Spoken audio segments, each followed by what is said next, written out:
Hello and welcome to the Gradcracker webinar with Stantec. My name is Sophie, I'm a director at Gradcracker and have been with the business for 12 years. I've been working with Stantec for the last 9 years and I'm really excited for you all to find out more about them today. I'm also joined by my co-director Jessica, who I'm sure many of you will recognise from previous webinars and the many university presentations she delivers. Jess? Hello. And yeah, we were just saying before this session, weren't we? So 5 years we've been doing these webinars and they've absolutely flown by. So hi, everyone. Thank you so much for joining the session today. Yes, my name is Jess. I've worked here for many, many years, like Sophie. So looking forward to find out more about Stantec today and seeing what's really going on, because Chelsea, lots been going on the last couple of years. So yeah, looking forward to hearing what's going on and the opportunities you've got. Great, thanks, Jess. So during today's webinar, our aim is to find out more about Stantec, their opportunities and what life is like working there. Starting with our contact Chelsea from the early talent recruitment team, we'll have an introduction to the business and their opportunities. Then the graduates from Stantec will talk to you about their educational background, the type of work they've been involved in so far, if they're involved in any networking groups, what training and development they've received, and their future plans.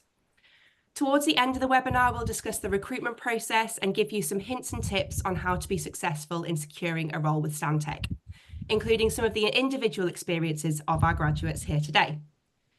If you've attended any of the webinars so far this season, you'll know that a new feature is that you can submit questions to us to ask the panel. So there'll be some questions from you, our students, included in the webinar today. So thank you to all the students and graduates who have taken the time to submit a question so far. And if you'd like to submit a question for any of our future webinar guests, you can do so on the upcoming webinars page on Gradcracker. So let's get started with Stantec. So hi, Chelsea, thanks for joining us today. Can you tell our audience all about Stantec? Absolutely. Thank you for the introduction. So Stantec, we are a global professional services consultancy. So we employ around 31,000 employees. So in 450 locations across 6 different continents. So yeah, really sort of large organization. So our teams predominantly work across buildings, infrastructure, water, energy, and environmental services. Can't forget our functional services teams as well that sort of keep the cogs in motion. But yeah, so that's us, I guess, in a nutshell. And yeah, the future is really, really bright at Stantec. So we've got massive sort of growth plans over the next couple of years, looking to significantly increase our headcount and our services that we provide through a mixture of sort of organic growth and acquisitions. So a recent example of this, we've just recently acquired a company in the UK called Hydrock. So they are an integrated engineering firm, and so they will increase our headcount in the UK by about 30% and strengthen Stantec's built services environment, built environment services, sorry. So notably sort of fire safety and energy, so sort of complementing the already existing client offerings that we provide. Just a couple of sort of notable accolades recently. So we were recognised by Corporate Knights as one of the top 10 sustainable companies, and also ranked #1 amongst industry peers. And in the recent new Civil Engineer Awards, we were awarded Best Place to Work and International Consultancy. So yeah, really, really great company, organisation to be a part of. Amazing. Thank you, Chelsea. So much change, lots of things have happened and some really amazing awards and things there as well. So that's a great start to everybody joining us to find out a little bit about Stantec. Now, you're currently recruiting for your next cohort of graduates and you have over 100 live roles. So can you give us an overview of the type of opportunities available on your Gradcracker Company Hub right now? Yeah, of course. So we have a wide range of opportunities available across all of our business sectors. So an array of engineering positions, so civil, structural, geotechnical, hydraulics, and then engineering aside, we have transport planners, town planning, project management, data analysts, the list goes on. And then we do have a couple of not sort of like niche roles. For example, we have like landscape architecture, arboriculturalists, economists. Yeah, there's lots going on, lots of different opportunities. So just in terms of sort of locations and stuff, so we have around we have over 30 offices across the UK, so from all the way up in Scotland down to the south. Yeah, it's of course not every team recruits in every office, so I would suggest anyone sort of looking to join us that you do double check the location of that vacancy, because yeah, some can be based out of multiple locations, but others are tied to a specific location. Fantastic. Thanks, Chelsea. So opportunities across the UK in lots and lots of different types of disciplines, lots of different roles. So there's going to be something for everybody watching the webinar today. So thank you very much for that overview. So now we have our first student question, which has been submitted by James at the University of Sheffield. Now he asked, do I need to have any form of relevant work experience to apply to your graduate roles? So Chelsea, can you tell us a little bit more about that?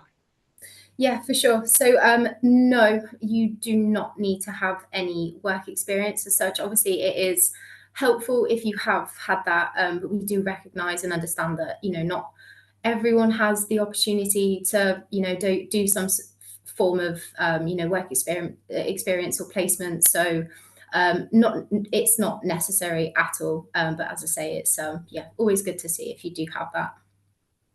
Fantastic. So yeah, like you said, not necessary, but if you have got it, make sure you mention it in your application to Stantec so they can see everything that you've been up to.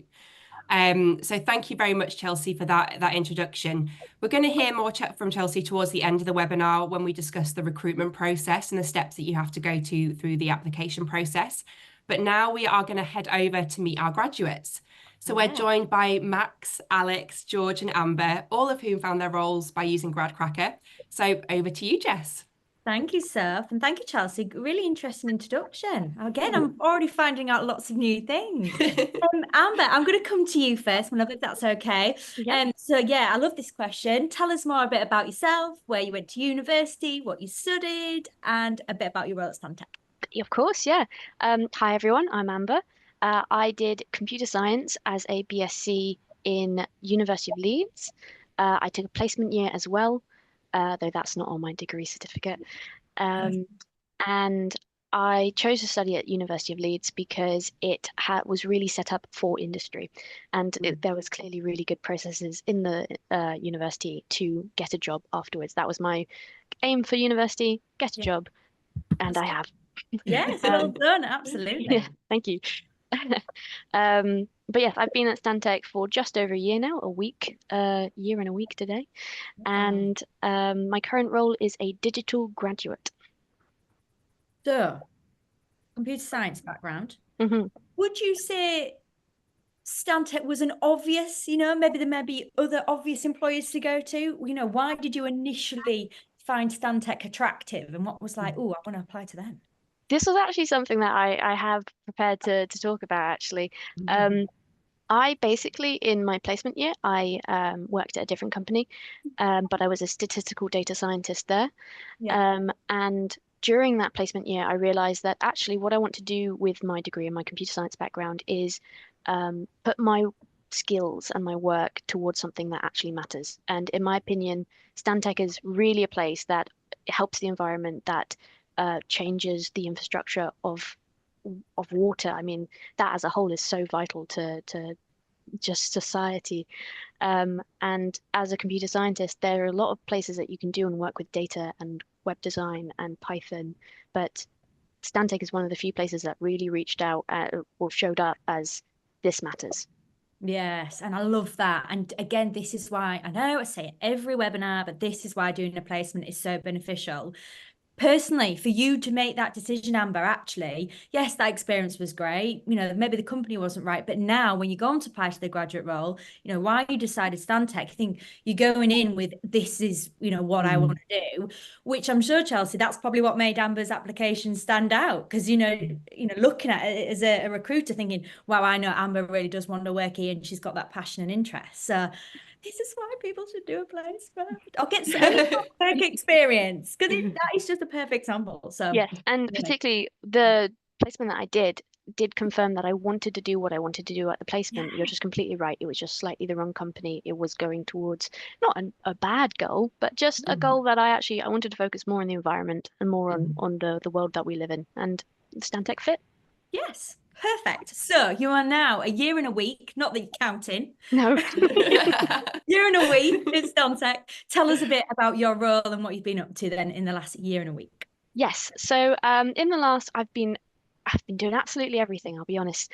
Digital graduate is a very broad description and job name. So it's kind of what it says on the tin. It's everything digital. I'm doing data visualization, statistical regression. I'm doing Django web development, which for anyone who does computer science understands Django, or the word Django at least, and R and Power BI, Power Apps, anything that you think, oh, that's on a computer, I probably do it. I do a lot of Excel as well. Oh, Amber, so I always like to ask this question as well. Is there anything that students you think could be doing now to maybe prepare for a role at Stantec? You know, if they come off this webinar, they're interested and think, oh, I want to get ahead of the game slightly. You've mentioned a few different coding languages there, different softwares and things. Is there anything that you could say, oh, maybe is a bit of a top tip? Yeah, so if you're looking for a role that's particularly in the digital department in Stantec, 100% look into Power BI, look into Power Apps. They're very keywords at the moment for the company. Very useful for clients and very, very good on your CV. So definitely look into that. Also, I applied in December, if that helps anyone for thinking of timelines. So December for a September placement, but I also know that the process goes through winter. So I could have asked for a slightly earlier start around July. I just decided to go for September. Yeah, okay, brilliant. That's great. So I know I'm going to come back to you a little bit later on, Amber, to find out about your day-to-day stuff, but thank you for that perfect introduction. Max, you are next on my list. Similar kind of question. If you'd just like to introduce yourself, where you went to university and what you studied and why. Yep, sure. So I went to Cardiff University, where I studied a bachelor's in mechanical engineering with a year in industry. And then I went on to do a master's in sustainable energy and environment. And I chose Cardiff University because at the time when I was applying, it was quite highly ranked for mechanical engineering. And as well, I'm from like quite a rural area in the countryside. So the thought of moving to like a really big city seemed a bit daunting. So after I'd been on the open day to Cardiff, I really liked the facilities, and Cardiff itself was like quite compact and lots of green space. So it was like a good transition from the countryside. And yes, I've been at Stantec for just over a year now as a graduate hydraulic engineer. Fantastic. So tell us a bit about your current role then. So what have you been up to in the last year, and how have you found working at Stantec?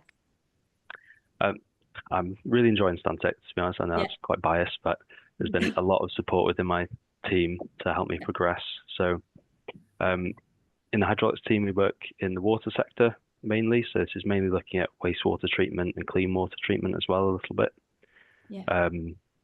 So yeah, I started off with like fairly small, simple projects. This is like trying to make models of an existing treatment plant, seeing how that performs, and then looking at how it'll perform when the new treatment processes are like added to the site, that kind of thing.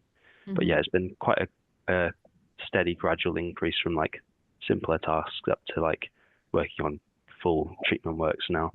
Yeah. And would you say, Max, there was that passion and interest there about water and waterworks before you applied, or do you feel that by the sounds of it, you like being out in the countryside, that's kind of your personal interest as well. Was it a natural thing to think, oh, Stantec's the right company, or what was the motivator to apply there? So throughout university, I'm not really sure why, but I just really liked fluid mechanics. It was always interesting to me.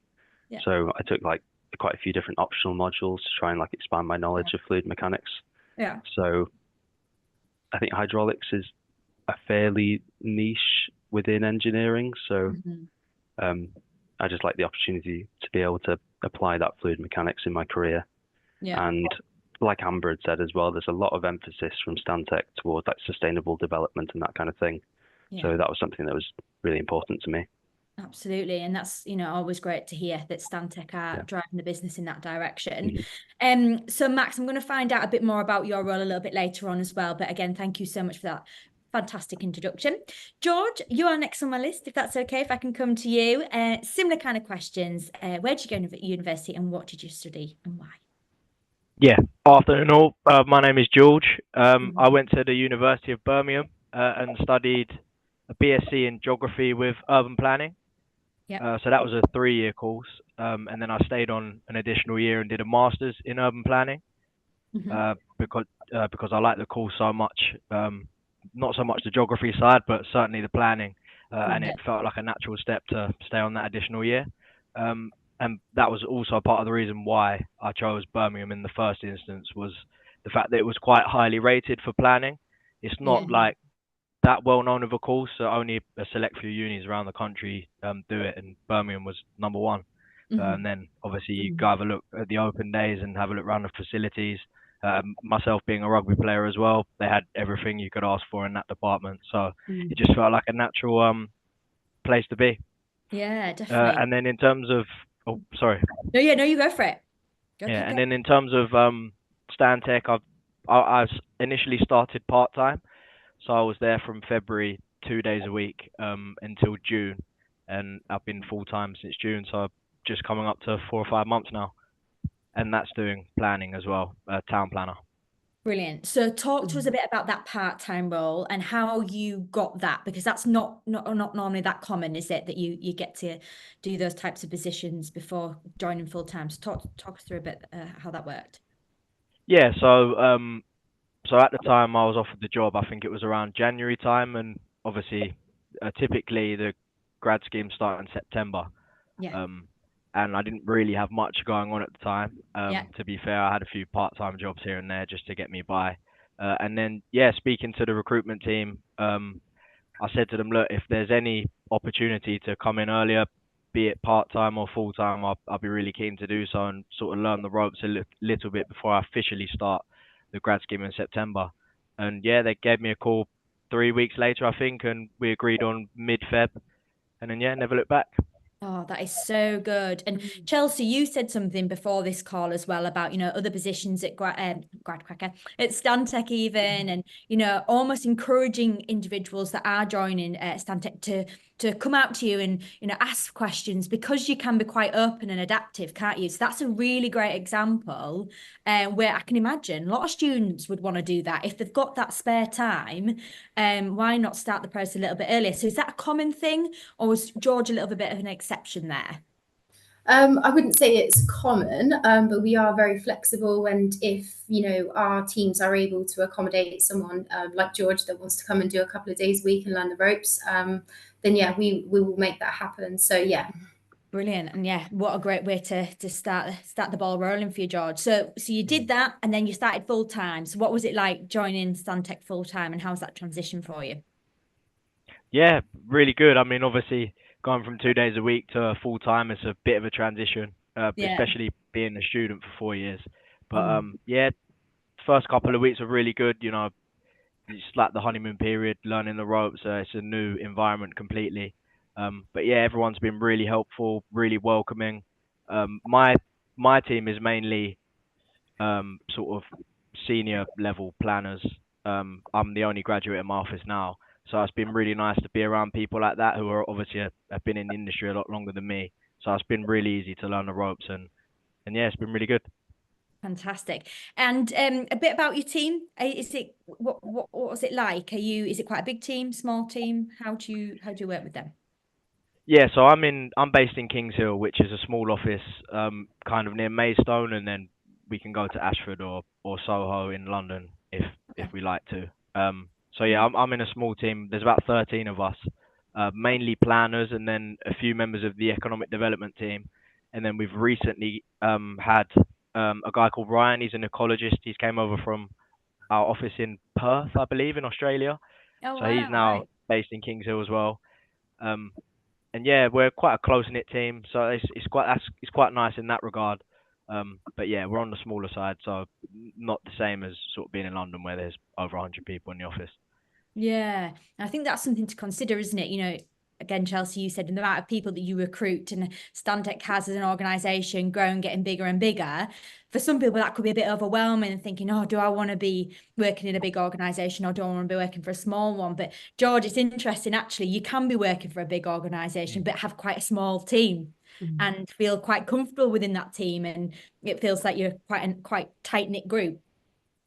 Yeah, I think to be fair, that's probably another thing that has helped me sort of integrate into the team so quickly is that it's a lot smaller, so you get to know everyone on a lot more of a personal level. Whereas Yeah. I think if you're just going into your first job in a massive office, it could be quite daunting, I'd imagine. But yeah, it's definitely been good. Perfect. Well, thank you so much, George. Again, we're going to come back to you a little bit later on. But Alex, I'm coming to you. And apologies, last but absolutely not least. Sorry, we're nearly 20 minutes in, and I'm only asking you to introduce yourself. But yes, go for it. Introduce yourself and tell us everything that you've been up to. Yeah, of course. Hello, everybody. My name is Alexandra. I'm also a graduate hydraulic engineer, so me and Max, we work in the same team. And I've studied at Coventry University, and I'm going to be quite honest, at the time when I chose university, it was purely based on recommendations of other people because I came from abroad, so it was purely based on people that have been through a similar process recommended. And I was looking for a good engineering degree as well, and that was recommended to me. And I've studied civil and environmental engineering there. And so far I've been 2 years at Stantec. Fantastic. So tell us a bit about those 2 years at Stantec and what you've been up to and what your current role is. So yeah, like I said, I'm part of the hydraulics team as well. So I do a similar work to what Max described previously. I've also had the opportunity to recently get involved with the civils team that since that kind of is part of my background as well, which gave me a different breadth of experience. And I've also been involved in other activities, not project related, but also offered part of the company. Fantastic. And tell us a bit, Alex, what your team is like then. Is it quite a big team? Do you work quite closely with Max, or even though you're doing similar things, you work in different offices and stuff like that? Yes, so we are located in different offices. Our team is quite small, but we do work with different clients, different teams all across the country. So I think that element of collaboration is really important for us. And although we don't really work closely in any particular project, we obviously talk to each other in case we need any advice or any resources or anything. Perfect. And that is something that I want to go on to about is the kind of support network and things like that, and being able to ask questions. So thank you so much, Alex, for that introduction. So Amber, I'm going to come back to you if that's okay, and could you tell the audience a bit about your role? I know we kind of introduced it, but also the aspects of you travel quite a bit, is that right, in your role as well? I do, yes, Yeah. which is interesting for a digital graduate because you'd think that all of it was, I mean, as you can see here, I'm not in an office, I'm working from home today. There is flexible working with most, if not all, graduates. But I also have home offices not homes, just home offices, in High Wycombe and in Birmingham. And then my line manager works in London, so I go see her for team meetings. And then for clients, I also go as far as Dublin in Ireland, which is quite fun. Really? Yes. So in that, like again, that I don't know why it's sticking with me now. You've said it, that year and a week. You've done quite a bit of traveling. That's quite a lot, isn't it? And how have you found that personally? Did you want to do that? Is that a situation you've also put yourself in, or was you expected to do that quite early on within the role? Yes, so essentially the reason that I have a ping pong back and forth between High Wycombe and Birmingham is because the housing crisis hit, and I unfortunately couldn't find a house in High Wycombe without a paycheck. So I had to move to Northampton, where there was a place that was available for me to rent, and that is why I am working in between. And so it wasn't really a situation that I wanted to be in, but it was a situation that I landed in immediately. And Stantec has been very kind and has worked very flexibly with me. They've given me a lot of allowance and a lot of freedom to be able to go to different offices. And I think particularly in the digital team, there is a very widespread across the country with our team. So going to different offices is probably a lot more available for the digital team just because there is everyone. Well, not everyone, there is one person in every office. That's what I need to say. Yeah. And tell us a bit, Amber, about, visiting clients and things like that and how you found doing that. Because I can imagine that's quite daunting as well when you're quite early in the role and like, right, okay, we're going to go and meet these people and Yes. you're supposed to be looking after them and you feel quite, new to the whole thing. Yes, so when I first went to a different client, I went with a team member, a senior. So then I got to know the process and I got walked through. There's a lot of paperwork and admin, of course, for your safety around traveling, around flying, around driving. So I got walked through all of that process. Then once I'd done it once, I went on my own and I flew to Dublin on my own as well. And there's a whole management and paperwork system that you need to go through to make sure that you are safe flying and traveling alone. And it is a bit daunting, but luckily I'm very used to flying and traveling around. So I was very comfortable doing that. And as a note for everyone, it wasn't out of my own pocket. When you go to client meetings, you do get it expensed. So I didn't have to shell out for a flight to Dublin. Yeah, and do you know what? And that's a good main thing to mention because I think sometimes again when you're new to a full-time role, you don't know what should I be paying for this? Should I not? Like where do I stand? So that's still a They really have a good. very clear expensing process as well. So there's no mistakes you can make with what should I pay for, what shouldn't I pay for, and for the most part, you shouldn't really be paying anything out your own pocket, especially if it's to do with the client. Yeah, absolutely. That's a really great point. And sorry, Jess, I'm just gonna jump in there. Just Chelsea, whilst we're kind of talking about travel, is it very common for the graduates to be traveling quite a bit to clients in that kind of first year or so of the scheme and then throughout the career? Yeah, I would say it varies between the teams, but yeah, there's always opportunity. As Amber says, there's lots of different people from the same team based in different offices, and you'll have to go to team meetings or meeting clients. So yeah, I think it's something that everyone will touch on at some point during their time at Stantec. I will say I'm a rare case with Ireland. Not many people work with Ascarian or Northern Ireland and then go over to, at least not many people I know go to Ireland. I'm the first person that I know in my team to frequently fly over there. Usually it's within England. Yeah. I've got one more question, and this Chelsea or Amber might be able to both answer this, but say, for example, as you start to develop your career with Stantec, could you potentially move? I think, George, you mentioned you had a team member join from Perth. Could that be an option later down the line, Chelsea, that, maybe 5-6 years into working with Stantec, you could have the opportunity to literally relocate and start in a new area of the business or new location? Yeah, absolutely. So we do have a sort of global mobility program. So our teams work across, as I say, business lines globally. So if there is a need for, an engineer in Australia or in Pune, in India, then yeah, there is that opportunity. So yeah, it just depends on where the workload is and whether the team can accommodate. Yeah, always good to know. Again, that could be a bit of a driver for some individuals that we do want that chance to travel. So yeah, brilliant. Thank you for that. And thank you so much, Amber. Max, I'm going to come to you. I want to know a bit more about the projects that you've been involved in. So give us a bit of an insight into those projects that you've been involved in so far. And Alex, you might even want to add to some of these if there is a bit of a crossover in terms of what you've both been up to. But yeah, Max, come to you on that one. Yeah, okay. So as I mentioned earlier, we're mainly working in the water sector on wastewater and clean water treatment.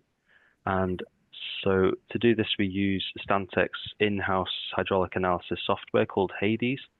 And you need to try and replicate the existing system and see how it performs, and then compare that with how it performs once you've made the modifications to the site. So this can help the rest of the design team in making their decisions to see whether that site will still like perform within like the minimum criteria.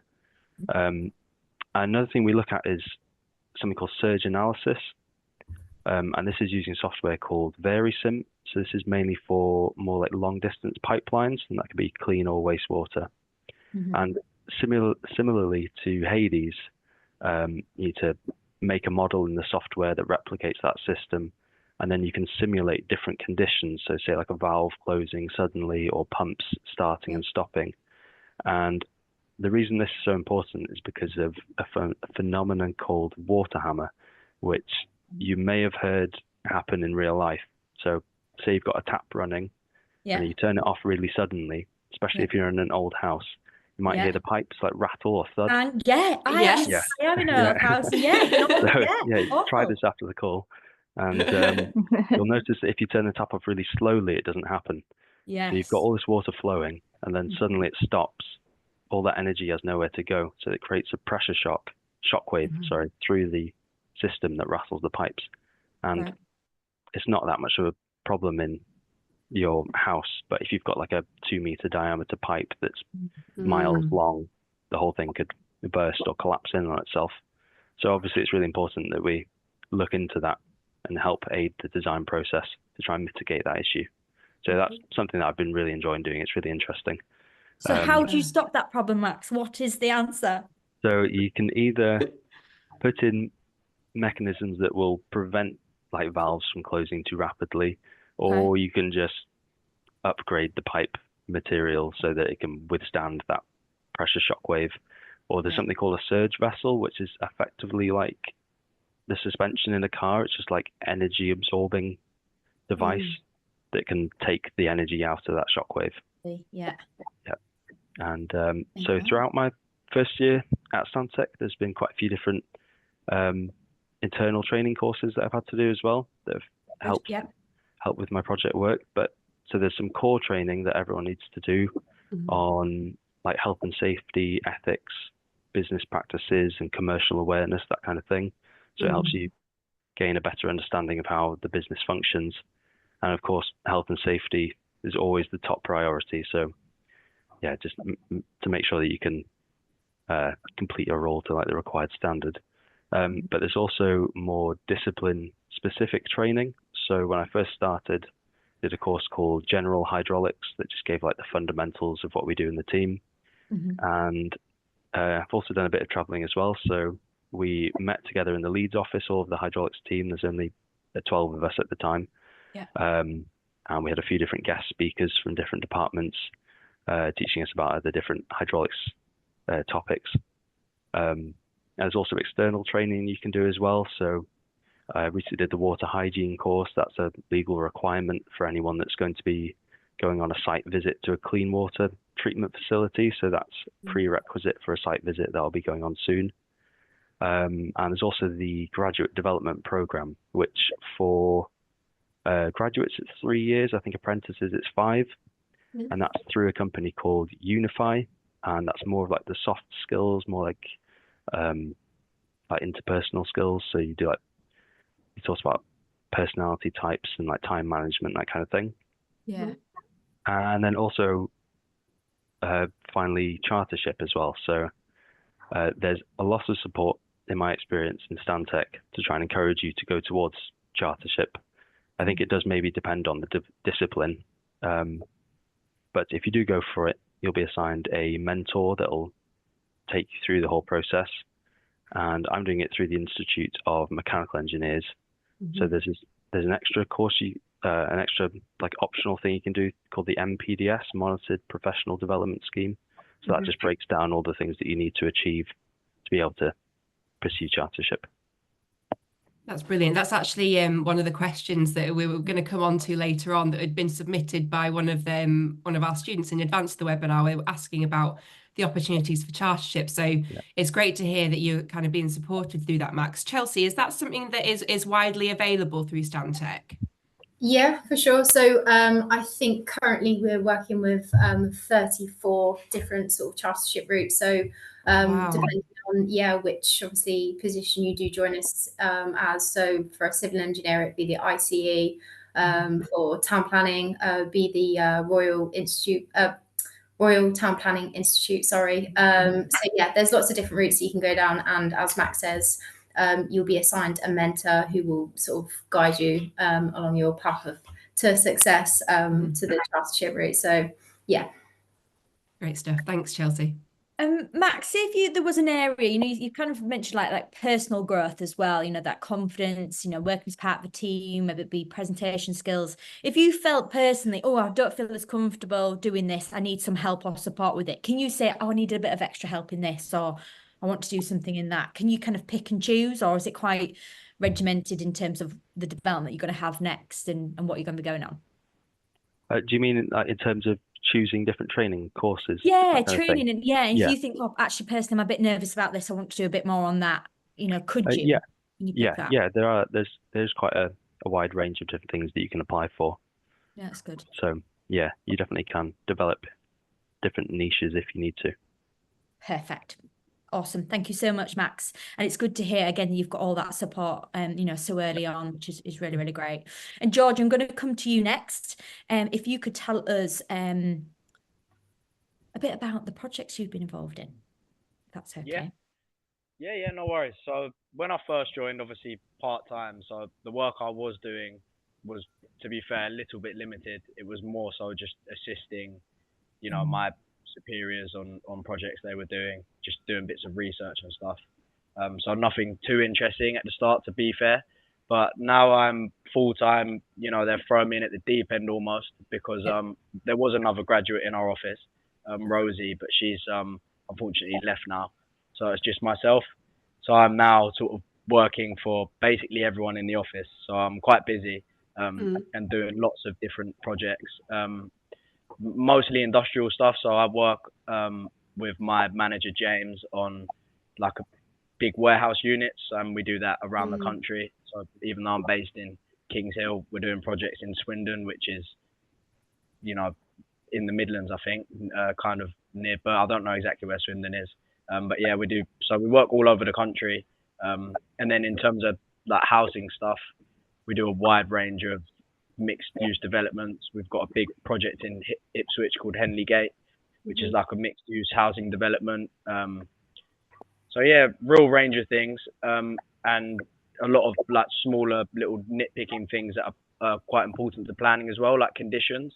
So when you get a planning permission, a lot of the time you get conditions attached to it.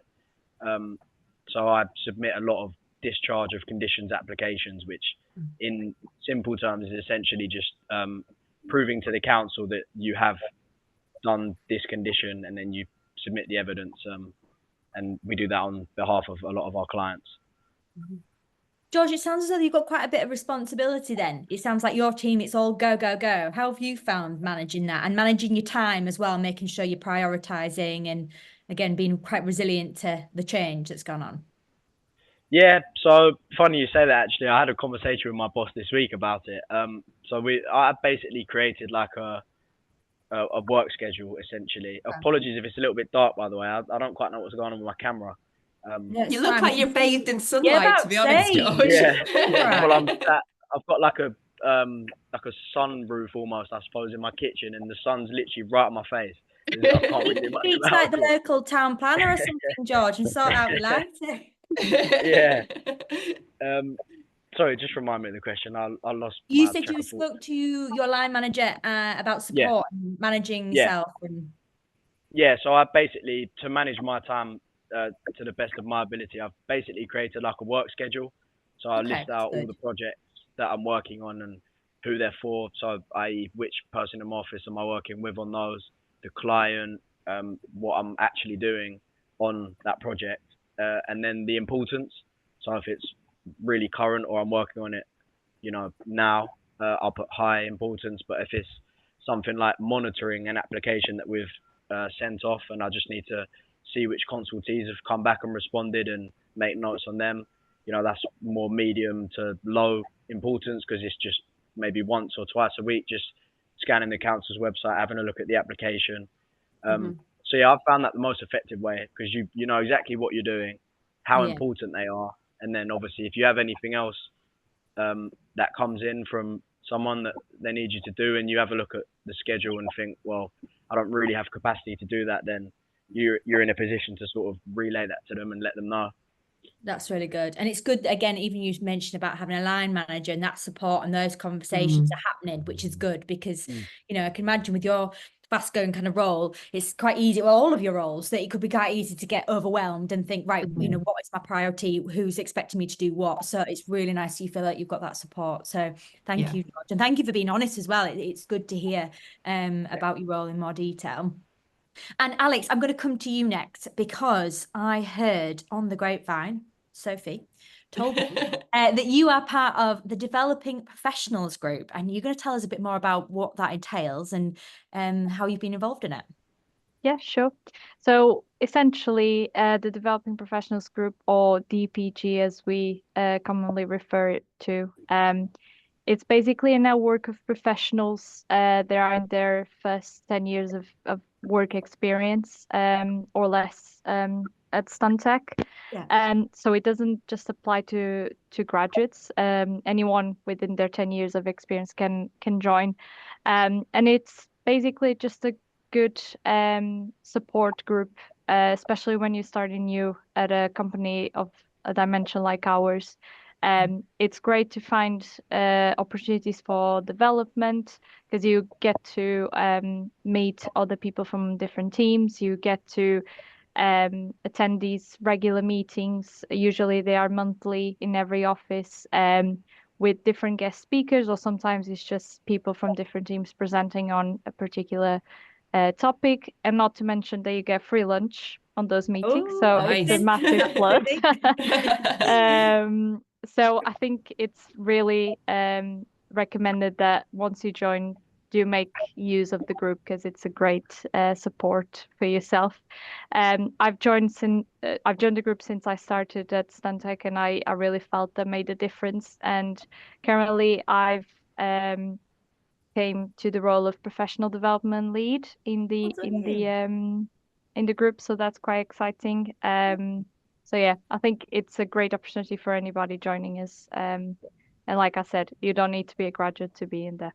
Yeah. And you know, I think it's the thing, it's the beauty, isn't it, with working for a larger organization. You know, there's so many more people to keep meeting and, you know, being introduced to and sharing best practice and finding out what other people are doing.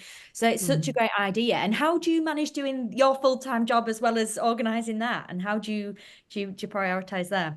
I think it requires definitely a lot of like time management, but I think through these different extracurricular activities, that's when you really get to develop those soft skills that you get to learn more about through the grad program, as Max mentioned. But then you kind of also have to get exposure to different situations to develop that, which you do through your normal job. But I really strongly advise to get involved in other things apart from your normal day-to-day role. Yeah, definitely. And do you know what? This is a message that, you know, we're saying all the time to students at the moment. So again, the audience listening, this is why it's great to get involved in extracurricular activities whilst at university. Go and join a society, go and join like-minded people, because you can then practice those skills while you're organising events. You know, you're doing that as well as doing your degree, because as we've heard from you, Alex, that's what you're doing and now getting paid to do as your job. So again, you might as well practice those skills beforehand. So, Sophie, I'm going to hand back to you, because we're going to find out all how, why, and when we should be getting our applications in. Fantastic. Thanks, Jess. I think it's been so interesting listening to you all about the different roles, the different opportunities, different locations, the different experiences you've all had. And like Jess said, this is the benefit of an organisation like Stantec, is that you do have access to so many different people. And you know, so many different routes available to you.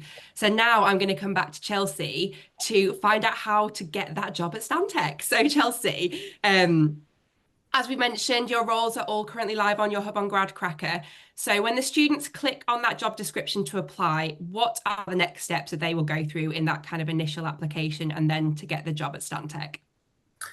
So yeah, obviously you would click on your chosen role on Gradcracker, and that would then redirect you to our careers website.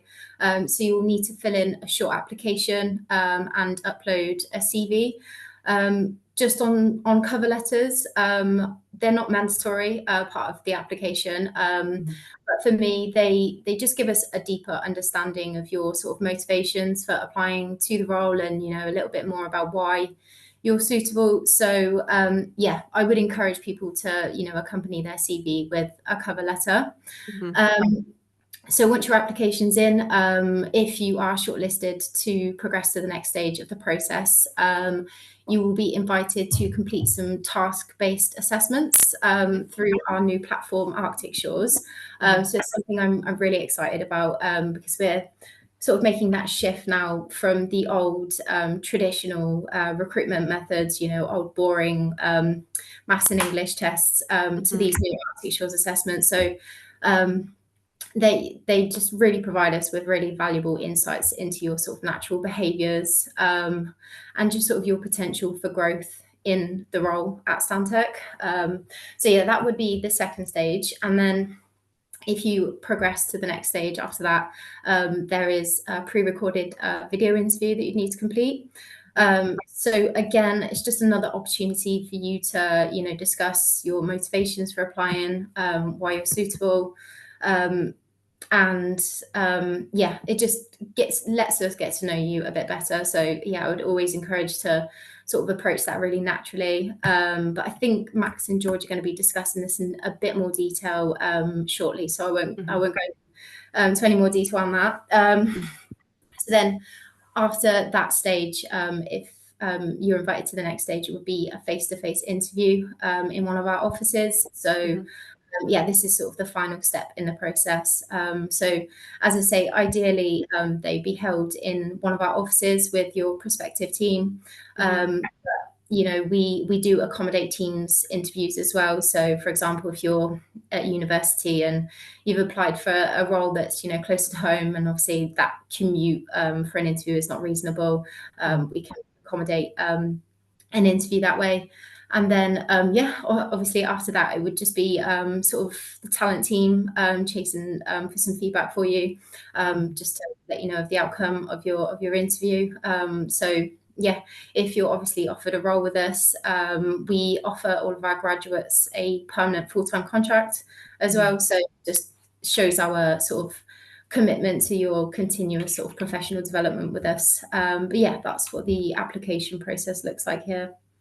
Fantastic. Thank you so much for that step by step. This is something that's really important to our students to get an understanding of, exactly what is going to happen from the moment they kind of click that application button on Gradcracker to then what's going to happen and what's going to be kind of expected through the process. So thanks for that, Chelsea. And you're right, we're going to talk to some of the grads about their experiences of individual elements of that in a few moments. But before we kind of go across to that, we have our final question from one of the students, which was from Jade at Cardiff University, who's asked, what extracurricular activities would you look for in an application or a CV, Chelsea? Okay, so yeah, I think as much as it's sort of about us understanding what you can bring to the table professionally, we're really interested in getting to know you on sort of a personal level and what you enjoy outside of work. So if you have been involved in any societies or sports teams at university, any volunteering positions you've held, trying to think, or even part-time jobs that you've held down during university, I think sort of gives us an indication to those sort of softer skills. So just like organization, resilience, leadership qualities, all of that. So yeah, anything that you're sort of getting up to that you think would be would sort of show your abilities, I guess, then yeah, include those in there. Great, thanks, Jess. And thanks, Chelsea. I was thinking of Jess when I said that. I know. I was saying, brain. I know, because that is exactly what you say all the time, isn't it, Jess? You know, those the society, sports teams, any sort of part-time work, all of this is relevant to an application for a graduate job, and it shows so many skills, as Chelsea said. So yeah, really take that on board, anybody that's watching and looking to get those applications in soon. So thank you very much, Chelsea. We're going to talk to our grads now about some of their experiences of going through the recruitment process. So Amber, starting with you. So when you decided that you were going to make that application to Stantec, and we've heard all about your kind of desires to do that and, you know, why you chose to, but how did you prepare for putting that initial CV, covering letter, application together? Yes, so the way that I started was that, particularly with cover letters, your skills don't really change with cover letters. You know what you can bring to the table. So I had a template that I started with, and then what I did was I researched Stantec. I think this is just a basic of whatever company you want to apply to. And the joy is that this is a genuine fact. I have gotten every single internship, placement year, and job that I have ever had from Gradcracker. So it works. I've had 3 different things that I've passed, and I've only really looked at Gradcracker, so I'm repping. But yes, so essentially what I did was I in my placement year, so I did a 4-year degree. So in my 3rd year, I looked up a list of the companies that I wanted to apply to, and I went through Gradcracker, found them on Gradcracker, and the descriptions that each company puts up is basically everything that you need to know for an application. There's FAQs, there's core values, there's the application process itself. It has just a comprehensive view of what you need to prepare an application for. So for the cover letter, I had my core set of skills from my template. I looked through Stantec's description on Gradcracker, and there were core values, what they wanted from me, and particularly there's 4 main values from Stantec. There's better together, do what is right. Can I remember all 4? Oh, here we go. You started yourself there. Oh no, I'll think of it. Better together, doing what is right, putting people first, and driven to achieve. And those are the four values, hopefully, that I've got right. That Stantec is looking for, and those are the things that I applied my work experience to, my part-time jobs, my not jobs at the same time, but still, and my social sec, my everything that I had, I applied to those 4 scenarios, and that's how I wrote my cover letter. My CV was just demonstrating my skills and what the job description on Gradcracker itself listed, because there's a bullet point list of actually what they do want from you on paper. Oh, amazing. That covers everything. Yeah, no, that's brilliant. Thank you so much, Amber. And I think that's a really, again, a lot of what Jess and I have been talking about recently is making sure that we're giving you, our students, a kind of breakdown of how they should go about these things. And that's just brilliant. That is exactly what they should be doing. You're right. And you're right. On Gradcracker, we have everything you need to know about all of our employers to put that in to a really good application. So thank you very much, Amber. Right, Max and George, we're going to come to you now to find out about the video interview, which both of you took part in as your part of your applications for Stantec. And anybody applying to Stantec this year, as we heard, will be having a pre-recorded video interview. So can you tell us about your experiences of that and how you prepared? I think, Max, we're going to start with you just to talk about how the video interview actually works. And so if you could give us a bit of an overview about that. Yeah, sure. So firstly, I'd just like to say that the whole application process through Gradcracker and Stantec was by far like the easiest, smoothest process. I mean that genuinely. There are other applications I'd done where you're waiting like months between different stages in the application. So it was quite refreshing that from the initial application through to the job offer, it was literally only a matter of a few weeks.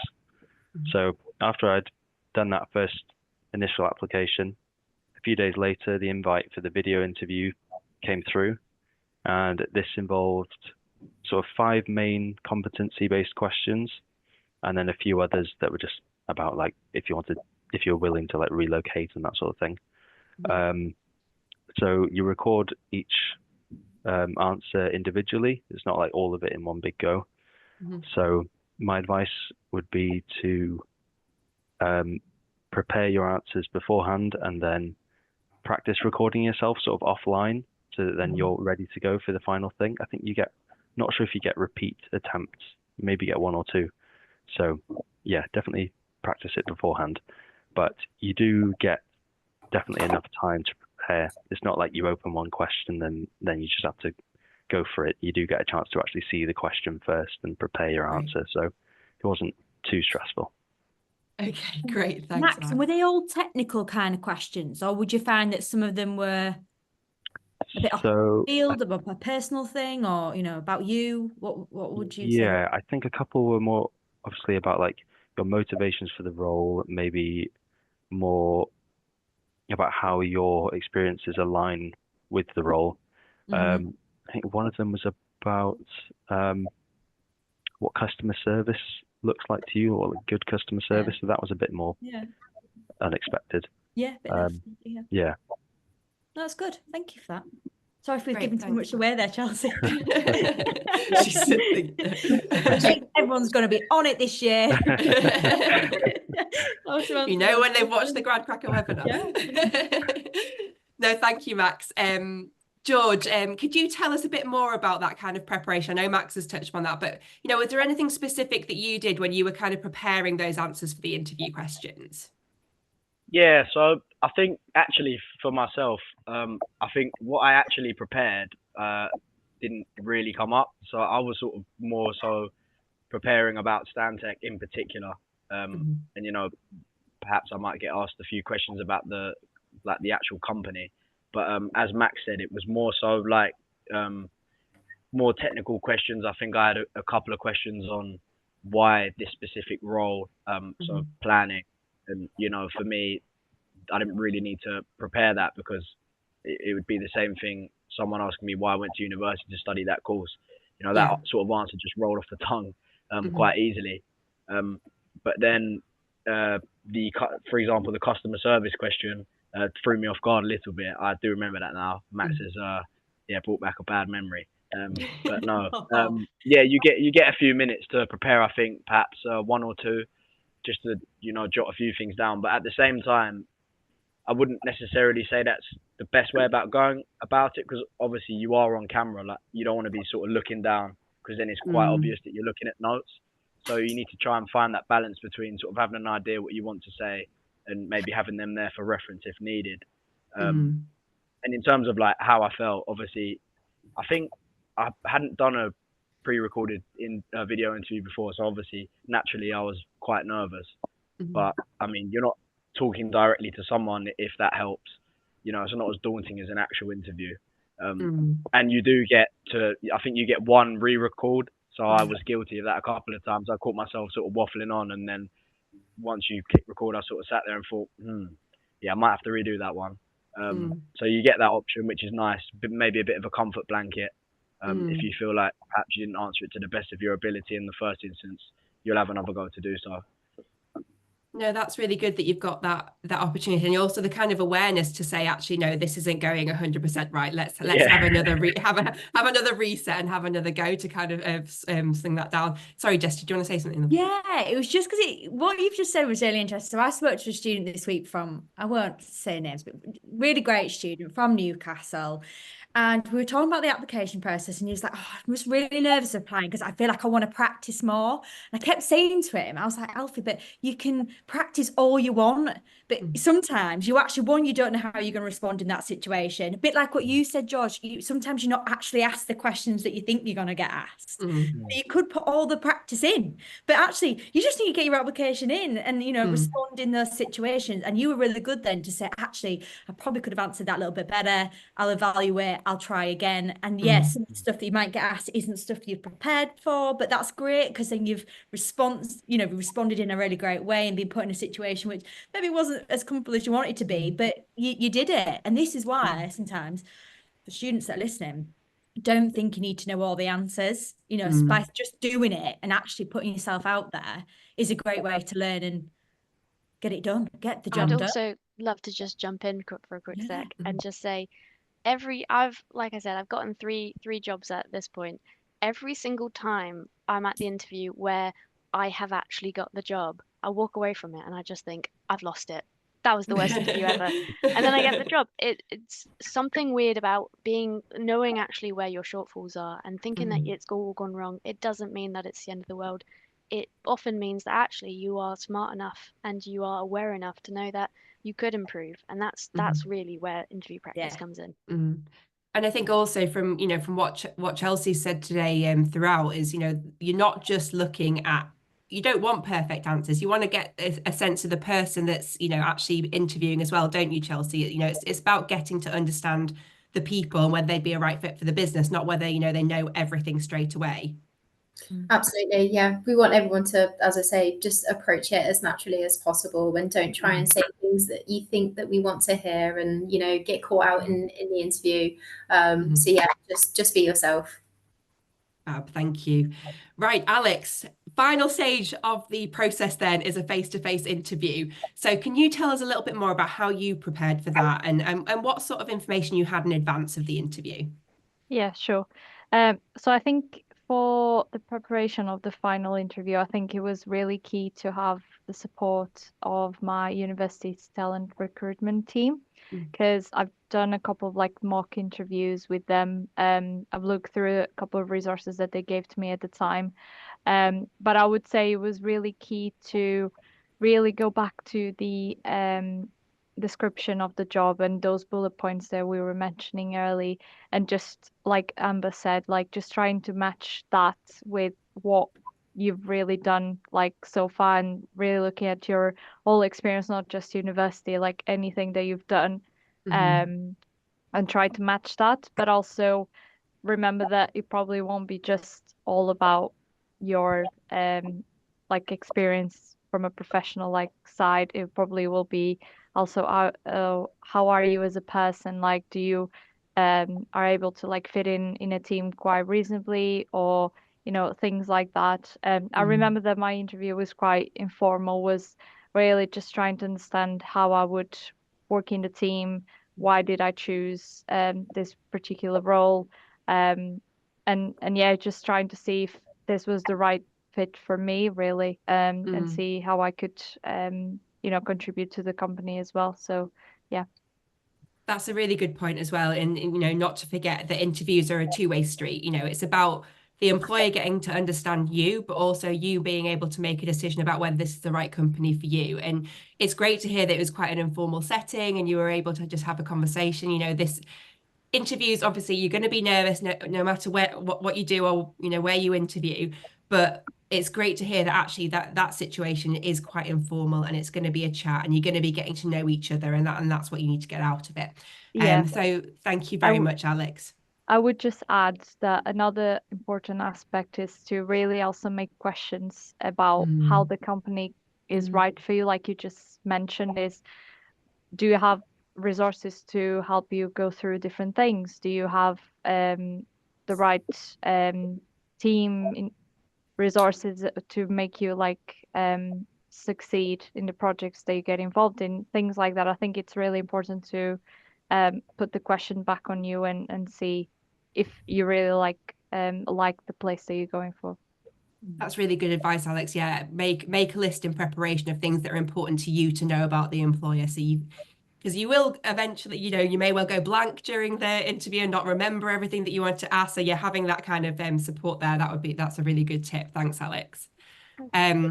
So that brings us to the end of our webinar, but thank you so much to everybody for joining us today and for giving us such an amazing insight into Stantec. It's been so lovely hearing from all of you, and I feel like me and Jess have learned loads, and I know our audience today will have learned a lot about you and how to get that job. So remember everything we've said. The jobs, the graduate roles are live on the Stantec Gradcracker Company Hub right now. There's over 100 of them to choose from, so make sure you go and get those applications in. The recording of this webinar will be available for you to watch in full tomorrow on the Stantec Gradcracker Company Hub. We'll also break this into bite-sized highlights covering some of the key topics that we've discussed today. And remember that our employers absolutely love it when you tell them that you've watched their webinar, as they know that means that you will already have a really good understanding of the company, and it shows that you've got a real interest in working for them. So make sure you go and get those applications in for Stantec and let them know that you were here today. So next Thursday at 2 p.m, Carla and Jessica will be talking to SSE. So register your interest, submit any questions you might have, and we hope that you will join us then. So thank you once again to Stantec, and yeah, see you all later. Thank you, everyone. Bye. Bye. Bye. Bye. Bye.